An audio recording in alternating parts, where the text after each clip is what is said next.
Hey, good morning, everybody. I want to welcome, seriously, everybody to the show. It's one of those things that you get excited when you realize what's going on in life, and that's truly where I'm at. I just get stoked when I see what's happening in the world, when I see what's happening in network marketing, when I see what's happening in every niche that we're a part of. And we have several blogs and websites out there where we focus on the niche. We focus on where are people needed, what are they doing. And that's what makes it fun. But this little part of our day, it's a part that I've just started sharing lately with people. Usually this is my quiet time. This is a time when I reflect in the morning, have a cup of coffee, do some prayer. And lately, I've just felt compelled to really focus in on what we're doing over at troydooley.com on the blog, and we're changing some stuff, and we're putting up different things. In the next few weeks, we're going to be going through the secrets that men keep. And I decided to do this because I think a lot of times, from my own experience, just being able to see what I go through, I think women especially, they think that their husbands or their fiancés or their boyfriends, whatever the case is, that they're trying to keep secrets from them in a negative light. And that's not all the time true. A lot of times this is just the way men are brought up. Today we're looking at the secrets men keep from a financial standpoint. You know, a lot of times it's funny. Women see finances different than men. Even in the sales profession, the Direct Selling Association has shown this. But in my own experience, and understand, I started in sales when I was about probably 12, maybe 12 years old, whatever sixth grade is. And we sold Christmas cards, and I became the number one seller in the school. We lived in the Midwest. It was snowing all the time. Maybe that's why people bought from me. I'd knock on the door, and they didn't want to see a poor little kid run off down the street helpless. But I've understood in that time period what causes men to act the way they do with finances. See, when men are single, finances aren't a big deal to them. Literally, I mean, they can go out and make money. They can go do their thing. It's no big great. You know, if we have money, we have money, and if we need more, we go make it.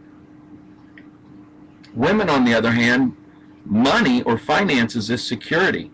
Having that nest egg, knowing that there's something at the end of the rainbow, knowing that there's going to be a tomorrow, and they're not going to have to worry about the house disappearing or anything like that. That's important. Men don't worry about that until they get into a solid relationship. And even then, it's usually because the woman is the one that brings it to their mind. And so when you look at secrets, you'll see that men do a lot of things financially. They will sometimes gamble.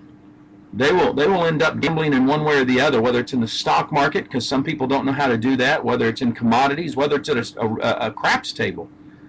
They do this because they're trying to, inside of themselves, do a variety of things. Number one, they've got to validate the importance of who they are, that they really can support that family, that they are the breadwinner, that they're that security. I grew up in a family that way. I grew up in a family where you could hedge the truth. You didn't have to share all the time. You could pretend that everything was great because you had a credit card. But really, you were living paycheck to paycheck. And I watched it kind of tear up my mom and dad for a long time. Sad to say, I grew up that way. So when you grow up in a certain situation, unless you know something different, or unless you break out of that mold, you end up doing the same type thing. And in Paige and I, in our early part of our marriage, it was that way. Man, I'd go out, and if I saw something, I'd buy it. You know, if I wanted to buy her something, I'd buy it. And it was simply because, to me, the money is just a tool. The thing is, I was using the tool wrong. And that's where you've got to look today. There's something deep inside of a man now that I think causes us, when we feel insecure, when we feel fearful that we're not going to be able to put on that beefy man exposure, that we go out there and we try to fake it till we make it. And for the men listening, faking it till you make it, you know, men, you don't like anybody faking things on you, so understand that your wife doesn't like you faking things on them. You know, you need to be open with your wife. You know, you need to, if you've got an issue with the money, if when you get money and you see something, you just go buy it, why don't you let your wife take over the finances? That's what I've done.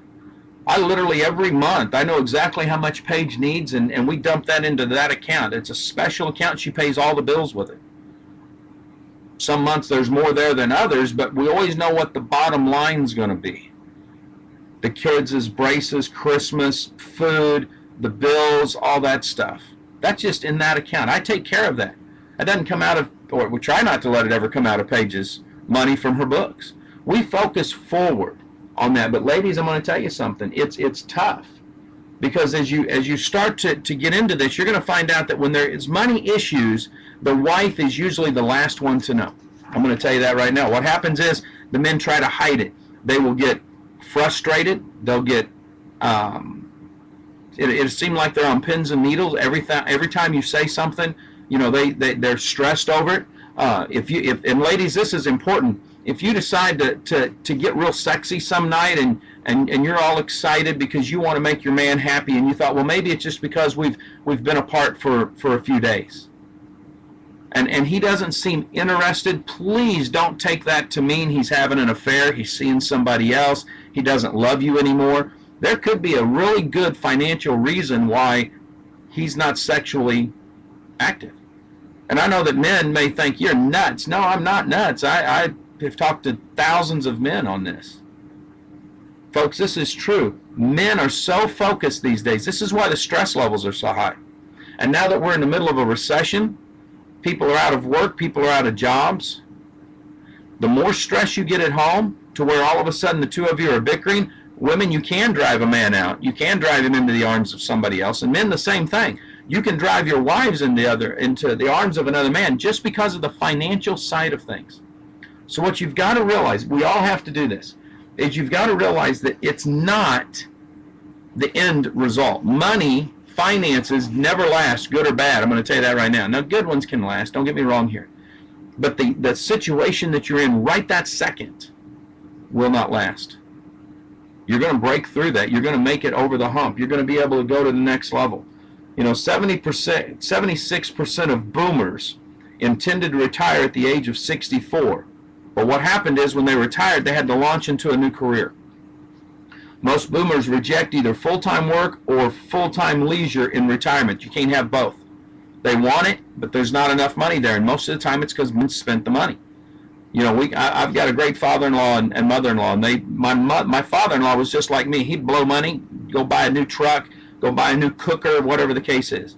It was our mother-in-law, Paige's mom, that actually put the money away, and they've got a great nest egg now. Same thing's going to happen probably in most men's lives. But I want you to think about this. Whether you believe in biblical principles or not, if you focus on using money just as a tool, it's not the end result. It's not about how much you make. It's how much you keep. It's how much you save. That's the end result.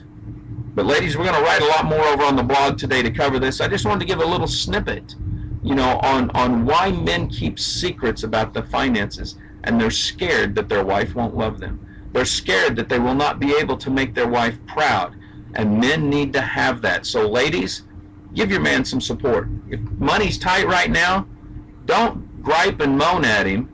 Go to him and say, honey, we're going to make this together. We're going to make it happen. We'll get through this. They need that more than they need anything else. Folks, live life like it's an epic adventure, and we'll talk to you tomorrow.